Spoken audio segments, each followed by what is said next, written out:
Hello, I'm Mick Toomer, and today I'm fishing out of Lymington aboard Roger Bizan's charter vessel Sundance II. The boat itself is a 10-metre starfish capable of over 20 knots. However, it's a bit lumpy outside today, so we won't be needing that sort of speed, and we'll be fishing inside the nice sheltered waters of the Solent. Very nice and calm in here, Roger. Can you tell us exactly where we are? We're right in the middle of the Solent. We're on the edge of the main channel in the Solent, right opposite Soley Boom on the mainland shore. Yep. We've got Newtown Creek over there on the Isle of Wight, and right up ahead of the boat we've got the Needles. That's right at the western end of the Isle of Wight. Smash it. Now, today we'll be boat casting, and how are we going for the state of tide for boat casting at the moment, Roger? Well, we've still got a bit of tide left. We've got a little bit of flood tide left now. We're going to have an hour or so's fishing before slack water.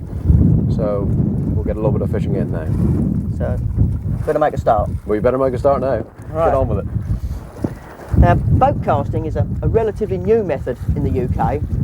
It was developed, most people would say, off of Essex, off of the port of Bradwell, mainly by two charter skippers, Bob Cox and John Rule, all within the last 20 years or so.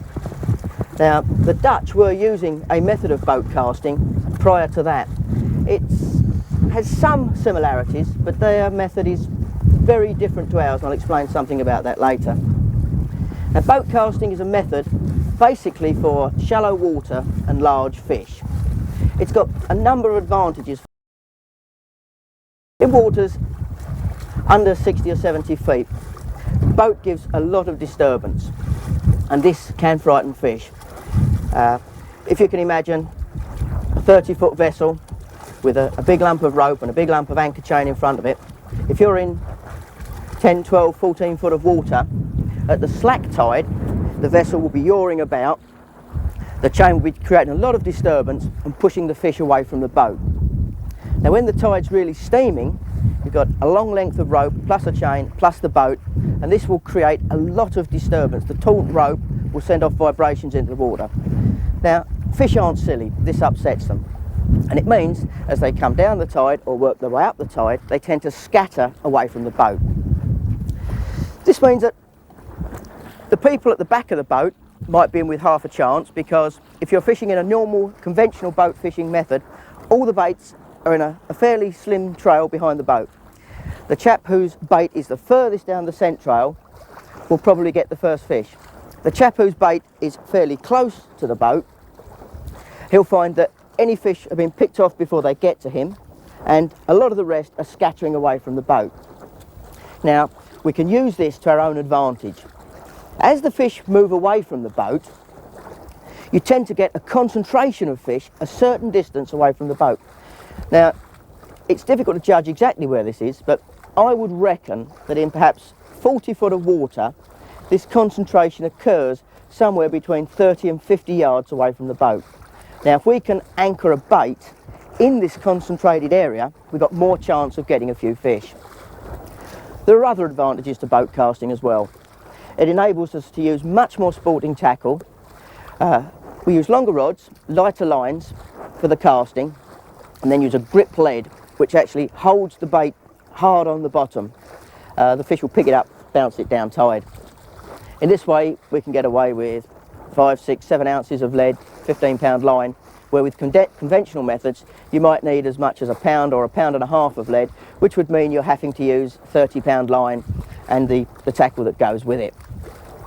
Let's just have a look at the tackle I'll be using today. Right, the rod, as you can see, is much longer than a conventional boat rod. We need this for casting. When you've got a lot of people in a boat, the last thing you want is to be casting and have your tackle around them. The long rod makes the casting easier. It also means you can actually hang your tackle outside of the boat whilst you're casting. Now, the action of the rod is quite important as well. We need a rod that's fairly stiff at the bottom, a little bit of movement for playing fish in the middle, and with quite a lot of movement in the tip. This is most important. When we've cast away from the boat and got our lead hooked into the bottom, if the boat moves, there's a danger that it will pull the lead out. This bit of movement in the tip absorbs that movement. When we started boat casting, we were using cut down beach casters. These days, anglers are a lot more fortunate. You have rods you can actually buy, kit for the job. Now this is a Daiwa Carbo Whisker. Lovely rod, very, very light. As we can see, plenty of power in the bottom, going through, bit of action, movement at the top. Moving on to reels, the reels need to have several attributes. They need to hold quite a lot of line because we're using relatively light line, 15 pounds line, 18 pounds line. Now, if you hook a big fish in a lot of tide, on that lighter line, you need to be able to let it take line. So we need a reel that holds 250, 300 yards of line. We also need a reel with a good clutch. And very importantly, we need a reel with a good rate of retrieve. As the fish come down the tide, find the bait, pick up the bait, pull a lead out the bottom, the line will slacken. We need to retrieve very, very quickly, catch up with the fish and still keep retrieving to actually winch the hook home into the fish. The basic rule of boat casting is you do not strike. This is one of the Abu range. It's an Abu 7000C. Now, as far as I'm concerned, this is the ultimate boat casting reel. I've used the 7000 range since they come out. I've never had one let me down, so I see no reason to change now. The only difference between the reels that I use, the 7000Cs that I use, and the standard production model is that I've cut out the level wind bar. I don't really see the reason for a level wind bar on a short casting reel. I don't like them myself, purely personal. I have them cut out, and I have an engineer friend of mine put in a stainless steel bar just to keep them strong. Onto line. As I say, relatively light line, but we need plenty of it. This is 18 pound line, perfectly adequate to cope with any of the fish we're likely to hook here today, and almost any fish you're likely to take boat casting. I've had numerous 60 pound plus tope, 2 over 70 pounds, all on 16 or 18 pound line and boat casting gear. You've got no problem providing you take it easy. Now, moving through the rings, back on the subject of safety,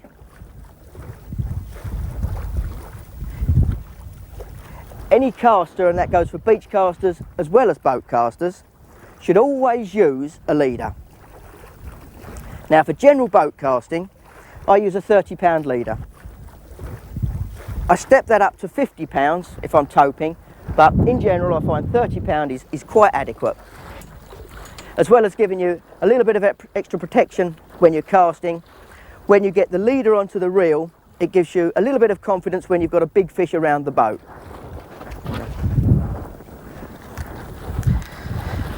Just a normal 30 pound line. This is Drennan Sea line. I've been using it for a little while, had no problems at all with it.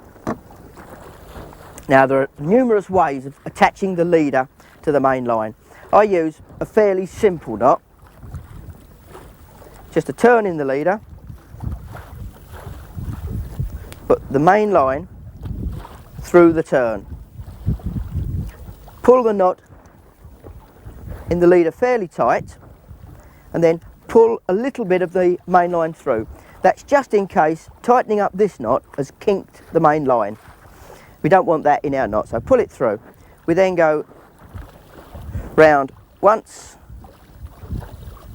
twice, 3 times, 4 times, and back up the same way. Once, twice, 3 times, 4 times, and through the little gap between the 2 lines. Now, with all knots, it's critical that you don't slide it up dry. This burns the nylon. So just damp the lot, and with most knots you'll use fishing, you pull only the 2 long lengths. You don't pull the short length until the very last minute. We then pair of clippers and clip off the 2 ends. Now, I often see people cutting line with knives. It's a very bad policy. Not only is it unnecessary and slightly dangerous, it wrecks good filleting knives. Ordinary nail clippers, very, very cheap. clip the ends as close as you like, that knot will not pull, and wind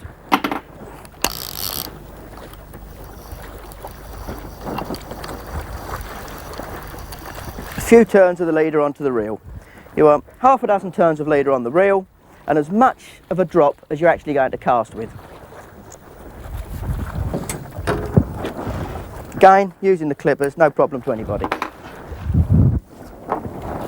Right, I keep my end rigs as simple as possible when I'm boat casting, and basically that runs all the way through my fishing. One Barkley link swivel, good swivels, no problem with them at all. Attached to that, another Barkley swivel, and I use a tucked half blood for this. I'm very happy with it. So again, I see no reason to change it. 3 or 4 turns around,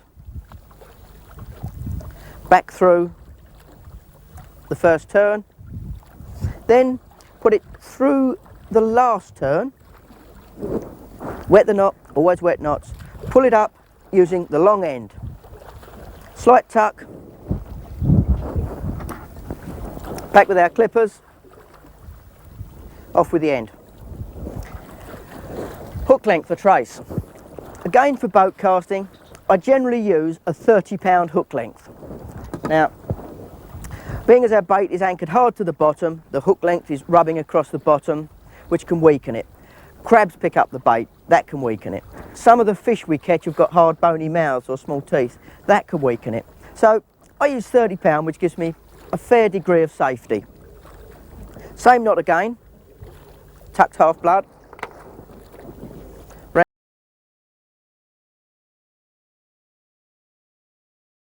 through the first turn, pull it up, through the end turn, wet it, pull it up, pull the tuck back, take the end off. Now, some people tell me that if I was to use much lighter hook lengths, I'd get more bites and catch more fish. 12-pound is often mooted. Personally, I seem to get more bites and more fish than the people that use the 12-pound and tell me I'd do better with it. So until I stop catching, I'll be quite happy with my 30. Now, the length of the trace is another thing. Ideally, the trace wants to be as long as you can comfortably cast. Now with me, that's my span. That is as long as I can comfortably and safely cast. So, again, off the end. And finally, a hook.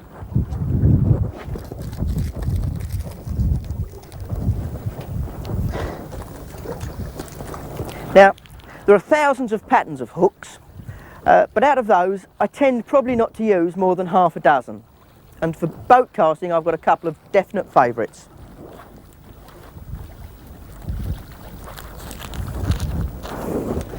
Now this is one of my early favourites. It's a Mustad 79510, a lovely crab hook. It's been around for years and I've used it a long time. Recently, Mustad have brought out a straight-eyed version, the 79515, another hook that I use quite a lot. The latest development in hooks has been chemically sharpened hooks, and these are much, much sharper. Personally, sometimes I'll use the old type hooks and sometimes I'll use the chemically sharpened ones. Some of my favourite chemically sharpened ones are the Cox and Rules. This is the Cox and Rule uptied hook. Nice hook, very, very sharp, fairly fine in the wire. They also do a slightly heavier version, which is the upside extra, and the latest one in the range is this one, the Cox and Rule crab hook, again developed just for crab. Very, very nice shape. Personally, I'm always torn between these and the 79515s and the 79510s. I think I've got a 79510 on this rod, so I'm going to put a crab hook on this one. Again, same knot again, keep things simple. Tucked half blood, about 4 turns,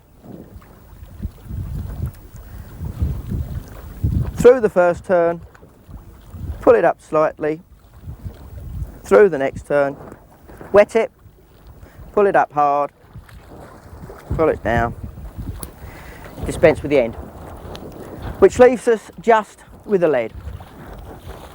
Now, most boat casting is done with an anchored lead. It is possible to boat cast using a rolling lead and just cast it up and let it bounce round. Very occasionally I do it, but it's not a technique that I use very often. Now, the wired leads fall into really two categories. You've got these ones, the breakaways. They hook into the bottom. If a fish then picks up the bait, pulls hard on it, it comes out and the whole lot comes back in beautifully. These are for stronger tides. A fixed wire lead. There's lots of different ways people make these fixed wire leads. This is the pattern I prefer. The wire coming out of the tail with a fairly heavy gauge wire, but one that's fairly malleable. So once it's hooked into the bottom, you can actually pull it out and straighten it. Two basic shapes. The one I prefer is the flat-sided aquapedo. I feel that once that's hooked into the bottom, it's likely to stay there a little bit better than a round one which could roll about. A couple of tricks with these. Take the wire out at right angles, turn it back at a right angle. This gives you much more hold in the bottom, which you need in strong tides. Another little trick, if you find that you're not holding as well as you would like, take a hammer and just slightly flatten the end of each tine, and you will find they will sink in like little spades, absolutely beautifully, and won't come out. Now today we've got a bit of tide, so I'll be using this one.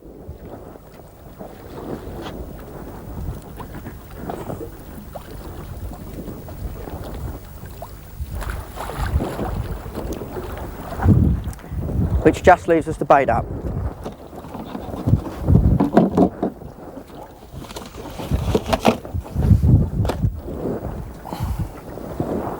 Here's a peeler crab, taking the back off and just hook it through.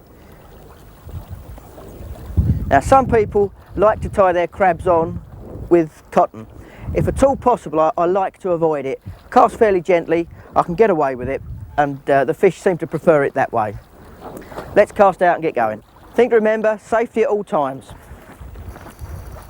Keep your tackle outside of the boat and cast up tide and across the tide. Once your weights hit water, you let the line keep going. It'll come to a small bump as it hits the bottom, as it has there, and then let more line run out as the tide pulls the line down. This gives you a nice little bow in the line and holds your lead hard in the bottom. We're losing the tide a little bit now, so I won't need to let as much line out as I would had it been steaming through.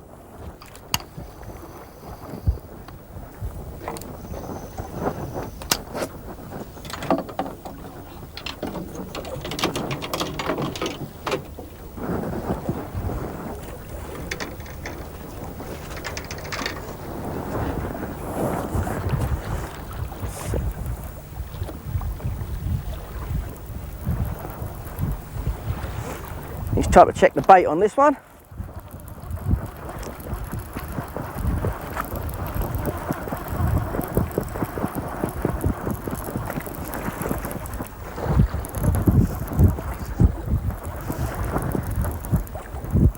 As I suspected, we're in business. It's not a very big fish. So I'm winding very fast to catch up the slack line and then keep winding.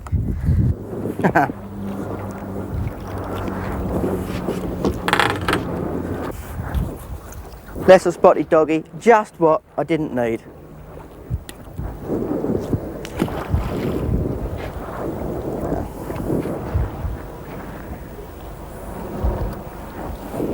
What's happening with this other rod?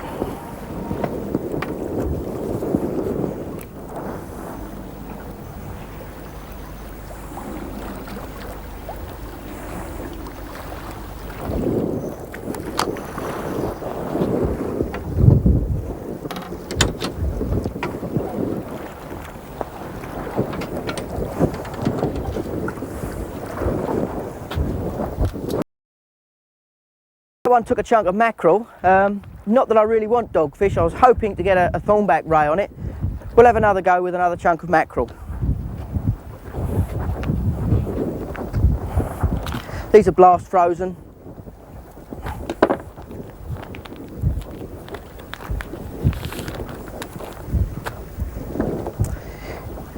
Come out much better than the old mackerel in a plastic bag. You used to have to buy it once upon a time.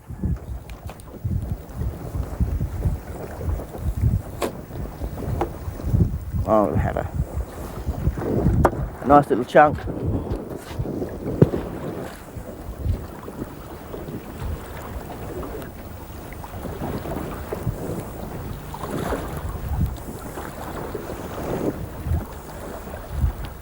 There's always discussion about which end of a piece of mackerel you should put the hook through. I like to put mine through the thin end and let the big end waggle. So let's chuck this one back out and see what we can do. Again, safety at all times, tackle outside of the boat and cast. Where you would need to cast will depend upon the strength of the tide and the depth of the water. If you're in a very, very strong tide in deeper water, you'll find that you have to cast further up and tighter to the boat and let out more line. As the tide decreases, you'll cast further across the tide, and also the shallower water, the further across the tide you can cast. When the tide's really running and you've got a nice strong bow of line, bites will come as a solid pull down on the rod tip, which will then flick back up as the fish dislodges the lead and runs down tide with it. That's when you pick up the rod. As soon as you're happy that the fish has got the bait moving down tide, you reel, and reel very, very, very fast. The cardinal rule is you must not strike, just reel fast until you actually catch up with the weight of the fish, which will normally be down there somewhere. And once you've caught up with the weight of the fish, lean back in it to make sure the hook is set firmly.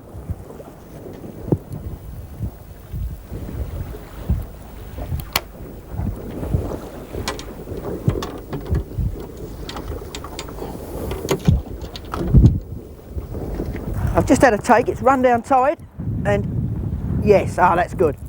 The tide's turned now, and we're facing the wind, and that's a good job we didn't go outside. And as you'll see, that the tide's turned, and on that side over there we got the Isle of Wight, and we're now facing down towards the Needles.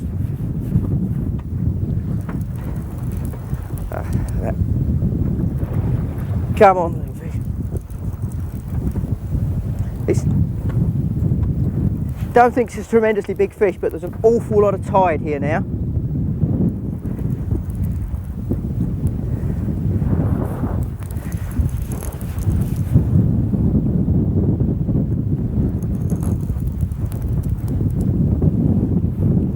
Come on, mate. Oh, there is a lot of tide.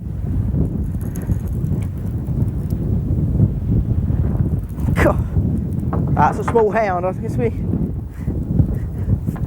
a fairly tired small hound after being pulled all this way against the tide. Roger. Yes, nice little smooth there, Mick. Well done. Little one, mate. Lead him in there.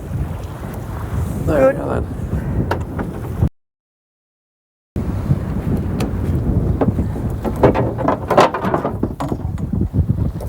There we are. Cheers, Roger. Right. As you can see, these are different from dogfish from a number of characteristics. Smooth hound, they can't wrap their tail over and hurt your hand. A small female, yep, nice little smooth hound. As you can see, they're different from a dogfish. They've got a different sort of mouth, different sort of teeth. Got just a bony crusher.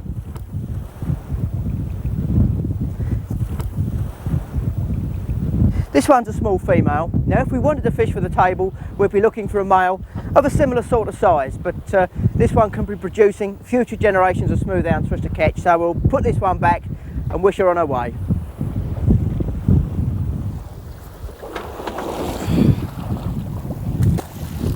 Bye, little mate. And I think while we was doing that, I've had a pick up on this one. It's gone down tide, but I don't know whether the fish is still there.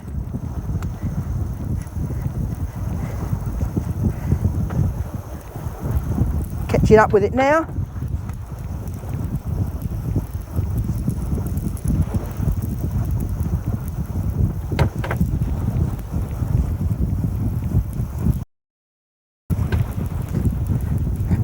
No, this one's gone. You've got to be fairly sharp on these fish as they come down tide. And this one's beaten us.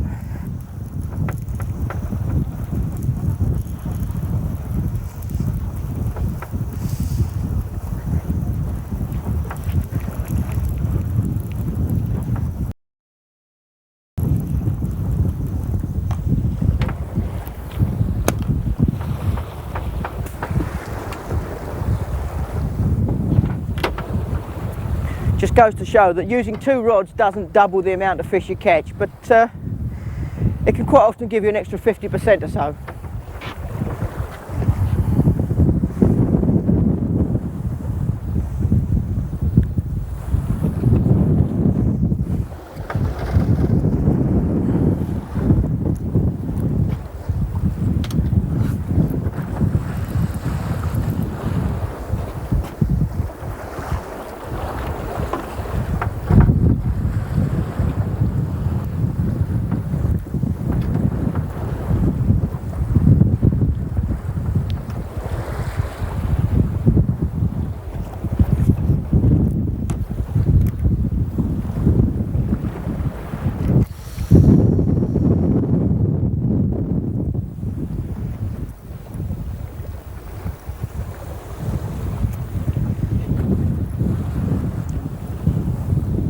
The wind's really picking up now. It's pushing the line back towards me as I cast, but when the tide gets it, it'll pull it back down tide and give us a nice steady bow in it, which will hold the lead in the bottom.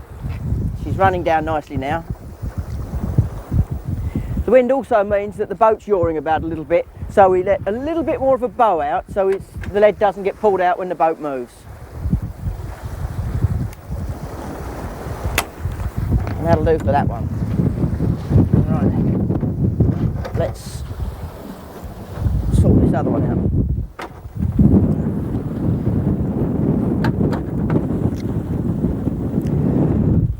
I always kill me crabs, it costs me nothing and it's a lot more humane. So, this is a male peeler. Just take the top shell off. You can shell them completely, take all the shell off, either use it whole or cut in half, but I like to leave a few legs on for hounds. If I find I'm getting finicky takes, I'll change over to a completely peeled crab, but at the moment I like legs, I've got a lot of confidence in a natural looking bait.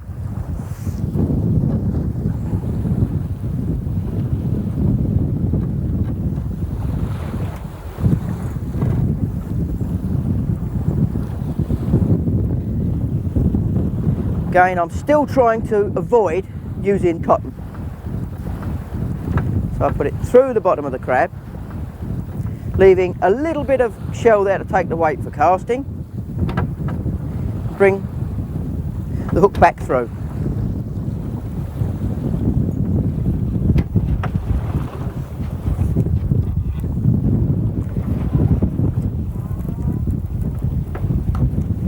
Again, safety as always. Bait well outside of the boat and cast across the tide. That's good. We've now got 2 rods back in the water. Let's see if we can get another fish.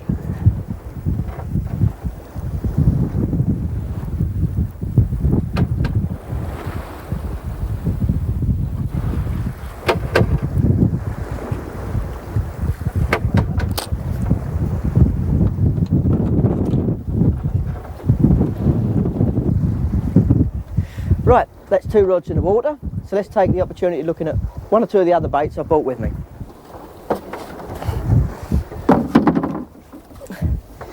As I said earlier, it's much easier these days to get good quality frozen baits and blast frozen baits than it used to be. There's at least 3 companies on the market producing absolutely superb bait.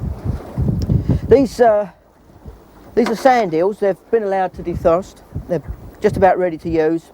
Nicely pre-packed, just like you'd find in your supermarket. Could be kippers. Now, these are also sand eels, but as you can see, they're much larger. They're greater longs. They're a different. Use these for lesser spotted dogfish, greater spotted dogfish, the rays. Sometimes you might spin them for pollock. I'll be using some a bit later on in here, hoping to pick up a ray. More launce. Mackerel, a small mackerel, an absolutely superb bait, and probably one of the most productive baits that sea anglers use around the coast. My personal favourite is for a head and guts, which would have, I would cut across about there, take out the backbone and the tail section, and then hook the whole of the head section on.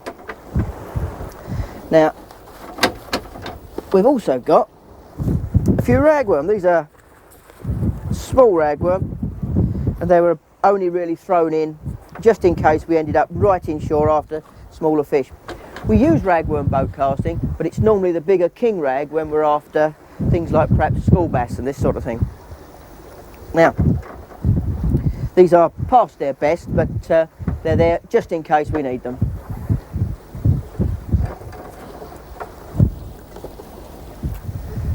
This line's pulled out and pulled down. I think it's about time I check the bait on it again.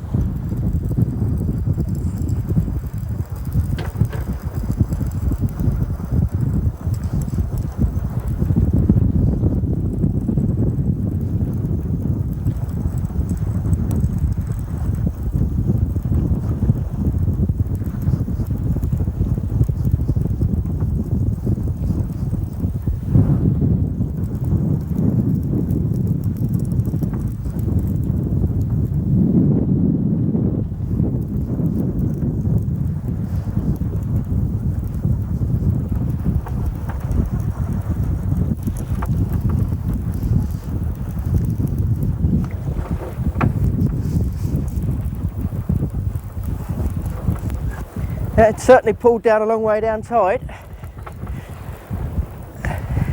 and yes, it's a lump of weed. One of the perils of boat casting, I'm afraid. Big lump of weed hits your line, it'll pull the lead out, and you've got to bring the whole lot back in and start again.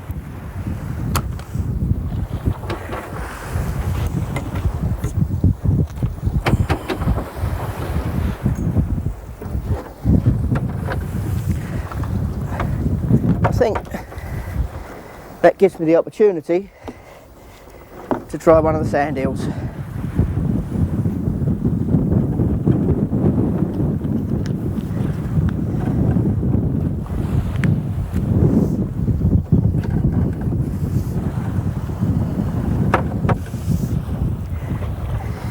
Now, this isn't the hook ideally I would choose for sand eels, but being as I've got it on, that's the one I shall be using.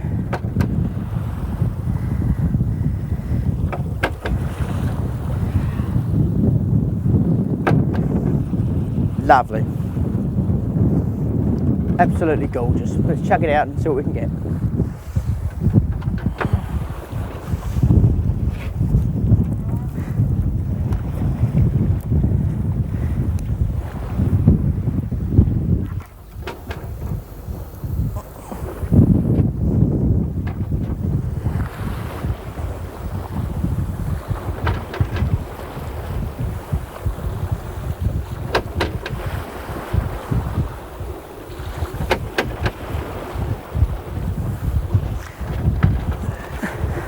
The lead's now hit bottom.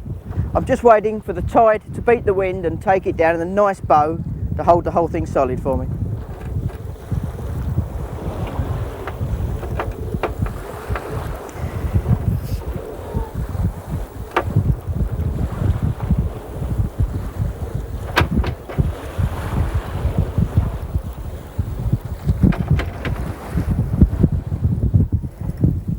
And that's about right.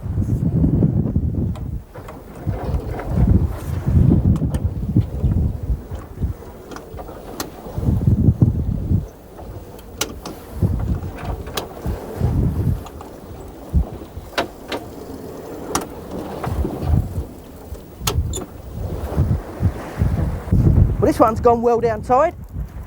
Gotcha! There's some tide there.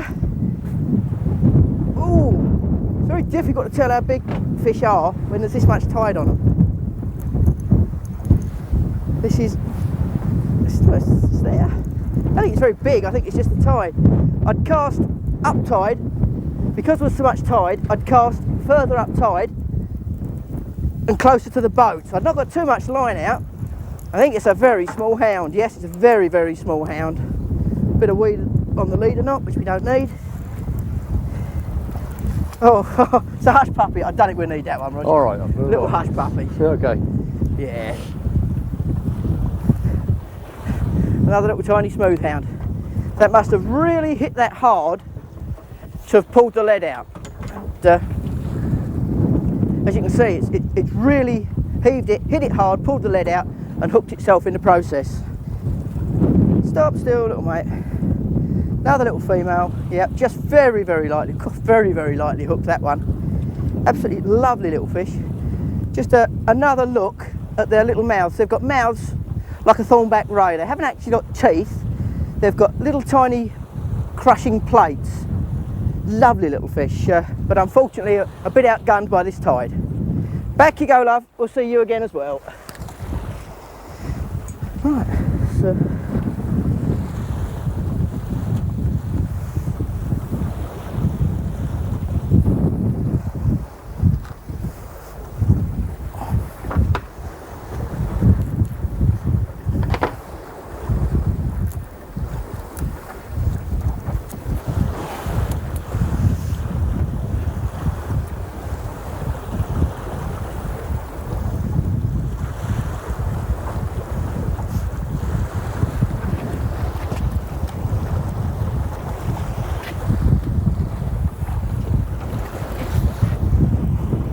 now,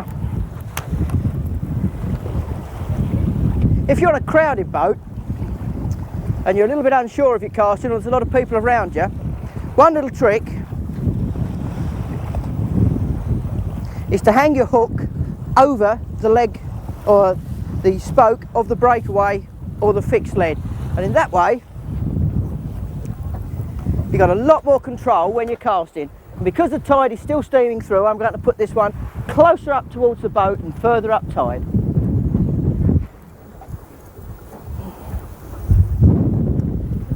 And the bait came off nicely just before it hit the water, so it should be laying there ready for another fish.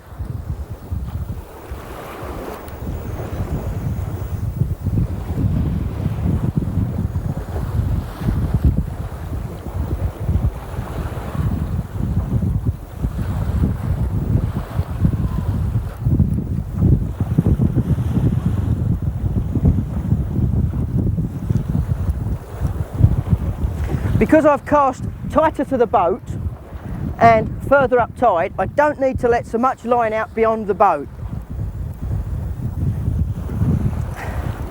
It's a funny thing talking about the scare area of the boat earlier on and catching smooth hounds. Smooth hounds are a cartilaginous fish, and like rays, they are attracted to electronic impulses, and that's possibly why sometimes you can catch a smooth hound casting right up level with the anchor rope, whereas if he's fishing for something like cod, you wouldn't have a chance.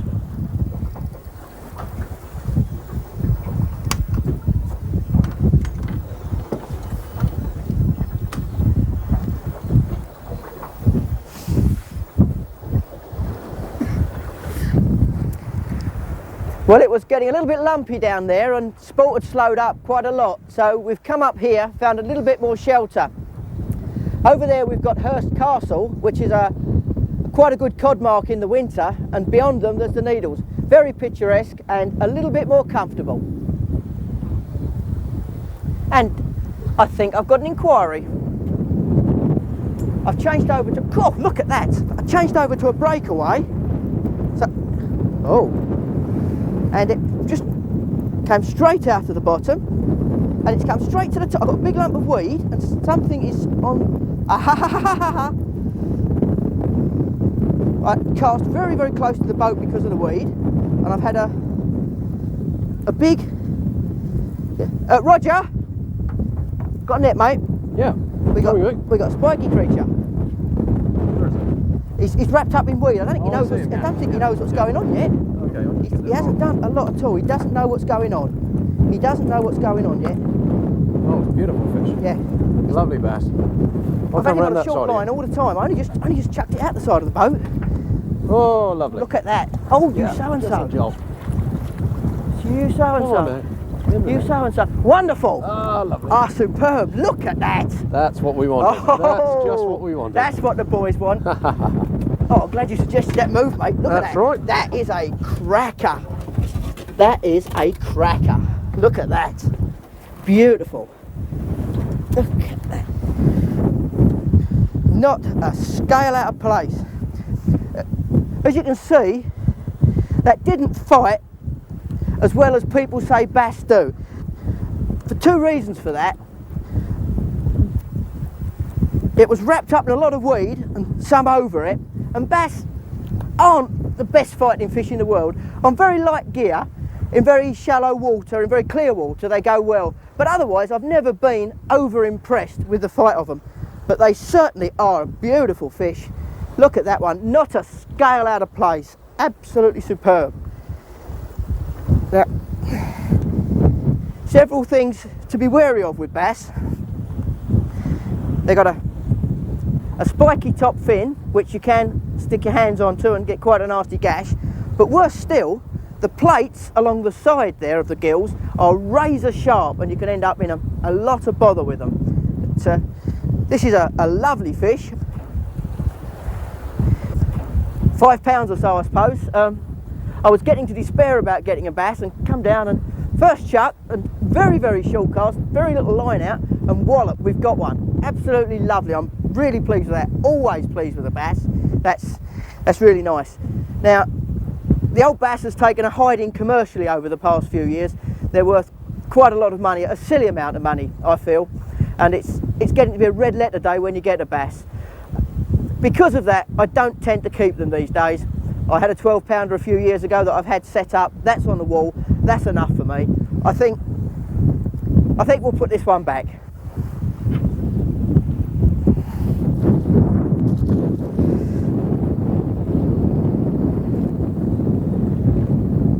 That's the way.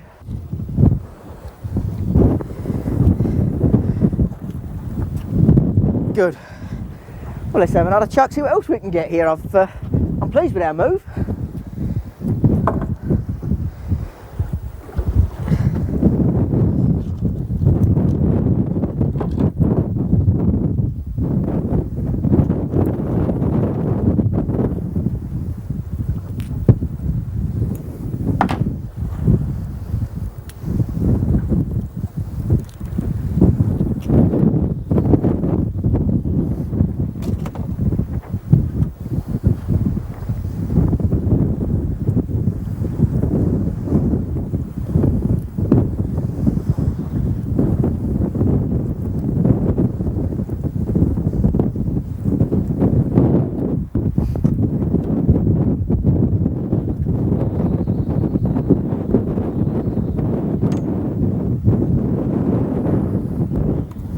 Now, something to remember boat casting is that the seabed isn't all the same, and quite often fish will be running along a small part of the seabed. So if you're catching nothing, it's worth varying your distance to see where you can find a fish.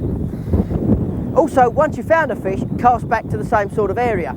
It could be you're part way up the bank where there's a little bit of a gully or something across the bank and the fish are running along. Could be you've cast to the bottom of the bank where there's a little tiny dip before it flattens off, and all sorts of food items get washed into that bank.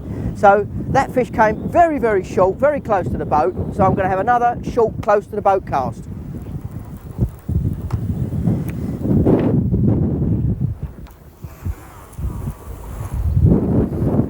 A much shorter cast than I'd normally do, but having had a fish very quickly, I'm going back there.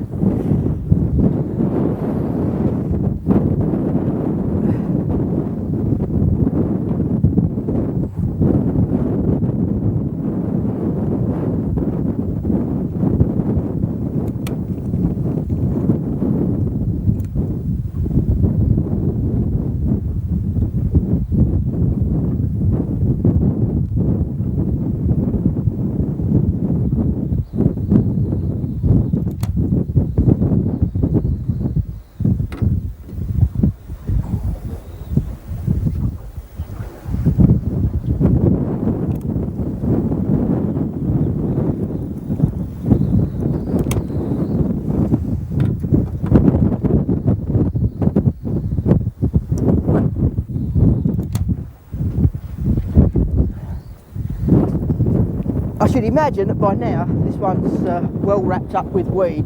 There's a bit of weed going through here, which was another reason for casting fairly short to the boat.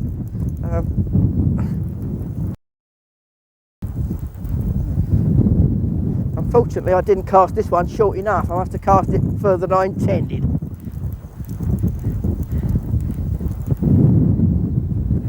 There's a lot of weed running down the line, that's for certain.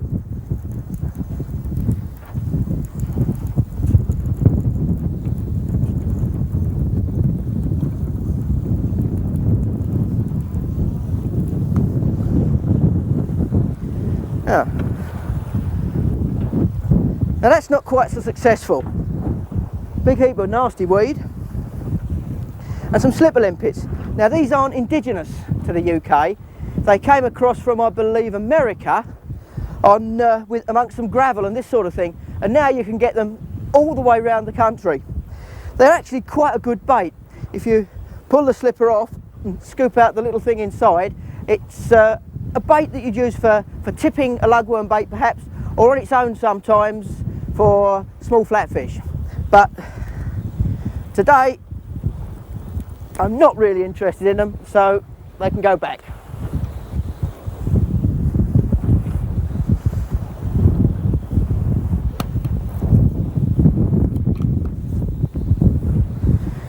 Just shows how many slipper limpets there are down there. There's another lot on the breakaway.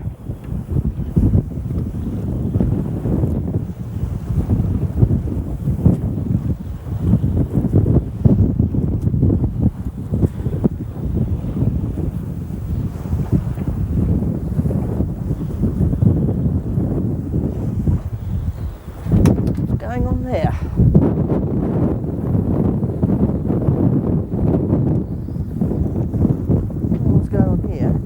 I think it's just weed pulled me out. Yeah, it's weed.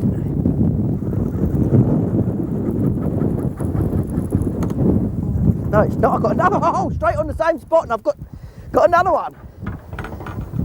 And it's gone into it's gone into something, Roger. There's a bit of net or something down there, do you reckon? No, don't think so. There's something down there, mate. Oh, good. Something it's gone into. Feels like I've got... It's into something, it feels like a bit of net. There's a fish there. There's a fish there, but it's in something. It feels the way it's giving, like I've found a bit of net or a bit of an old rope. Oh, come on. That's not fair, that's not. That's right out of order. And I've got the leader. Yes, I can see what it is, Mick. It's the anchor rope. Is that what we got? The anchor rope, We've come back on here, have we? Yeah. I've got a fish there as well. Okay. We'll try and lead it round the rope, if you like.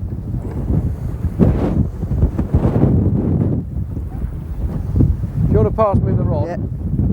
Fish has gone. I'll put it underneath the rope. Okay, mate, the fish has gone, I think. Fish has gone. Yeah, I think the fish has had it. Cheers, Roger. I'll leave Roger to distangle that one.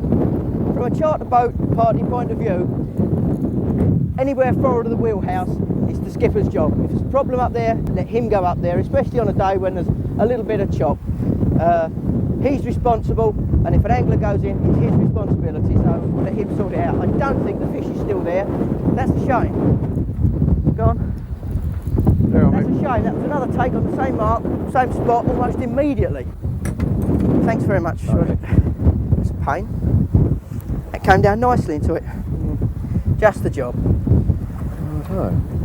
Never mind. Okay, there's bound to be another one. Yeah, this is. I like this spot, Roger. But there's 2 rods out of the water. Right, let's get another bait out there. It's been fairly quiet for the last little while, and all of a sudden it's action. Can I get away with that hook? Yeah, the hook's all right. Just give it a quick touch,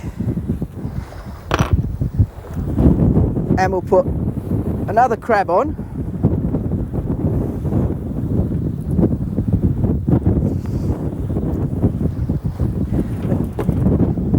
Get ourselves fishing again.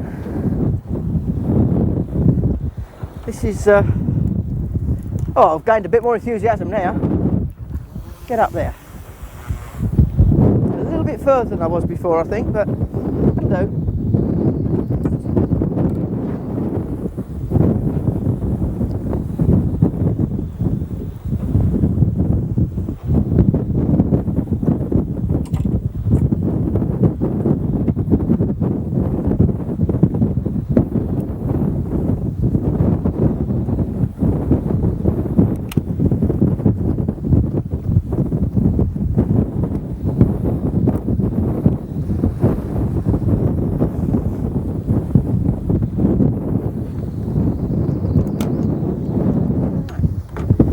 There's one rod back. Whoa, I'm away again. Jesus. Oh, this one's gone down tight. The trick is to keep winding, wind until you catch up with a fish, which I'm not doing. Oh, cool, mustn't do that. And when you catch up, lean into it. No, it's a big this, whatever it is. It's a fish, but it ain't very big. Very shallow water here, mind.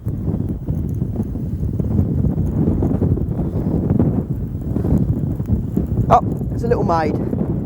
Little maid, we can come up, little maid. Come on, little maid.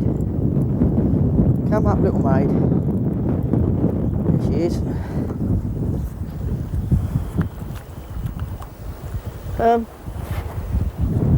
Don't really think that one's worth netting. Do you want the net, Mick? Hardly, mate. It's only a little maid. I think she'll come in okay. Yep. Nice little maid. Small female thornback.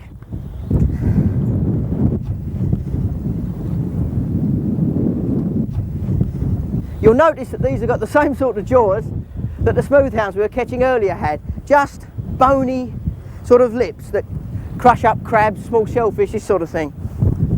That one would probably just about make the legal size limit, but once again, I'm not that hungry for a fish dinner, so this one can go back.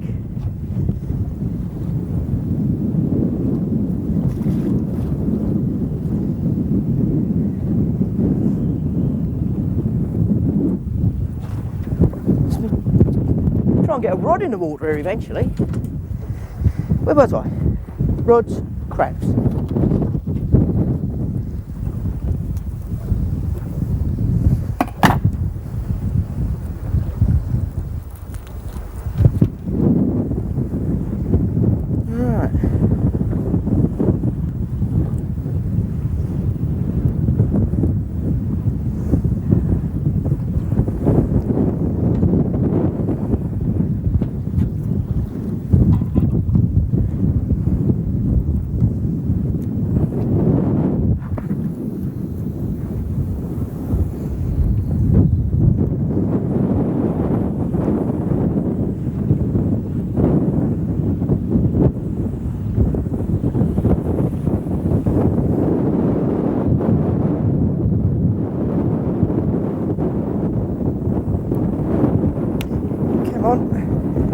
The old wind's certainly pushing the line about now.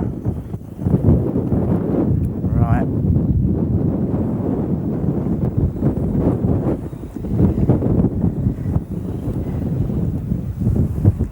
We're in business again. The tide's slackening off now, so this next rod I'll cast further across the tide and that'll pick up a little bit quicker.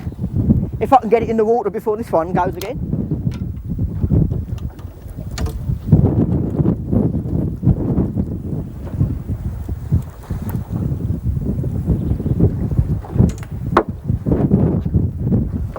Try not to let the leads bash on the skipper's gunnels. They're never very impressed when you do that.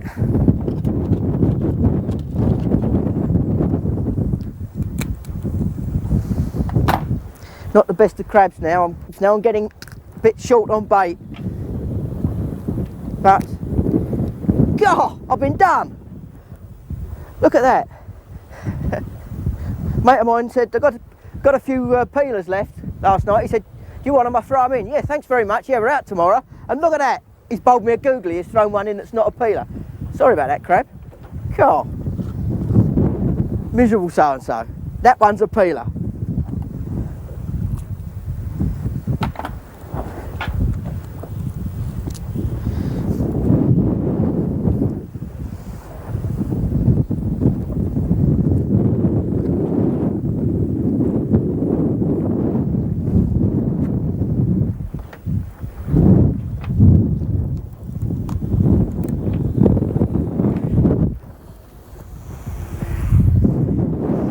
A little bit more across the quarter, that one. That'll pick up a little bit quicker.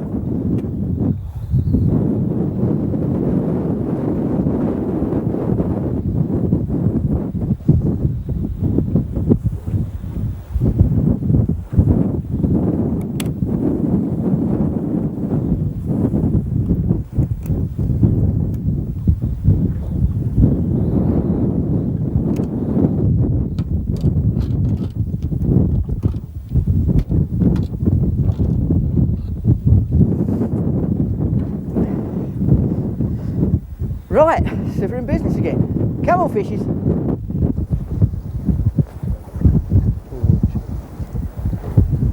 Well, I think that's about it for today.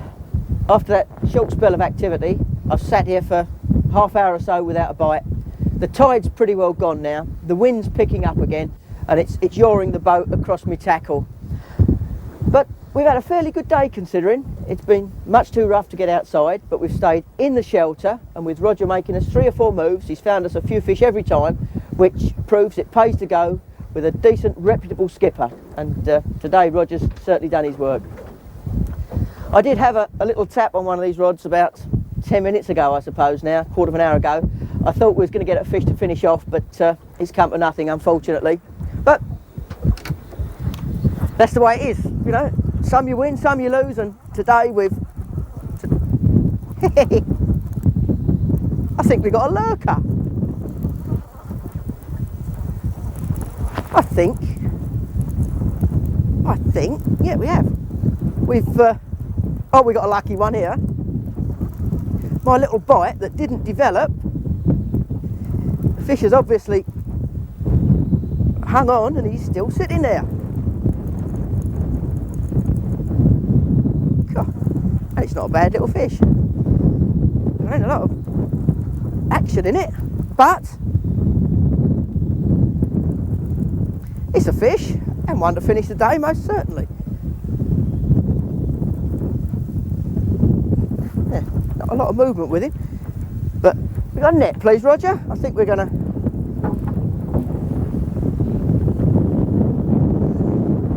We got another little roker. Oh look! Oh, I was throwing back, mate. That was just. And that side of you? Just lurking, that was, mate. Magic! Oh, and I've got my other rod. The lines are everywhere now with this tide and wind. Cracking! Oh. Lovely. Cheers, Roger. Well, that's it. That's lovely.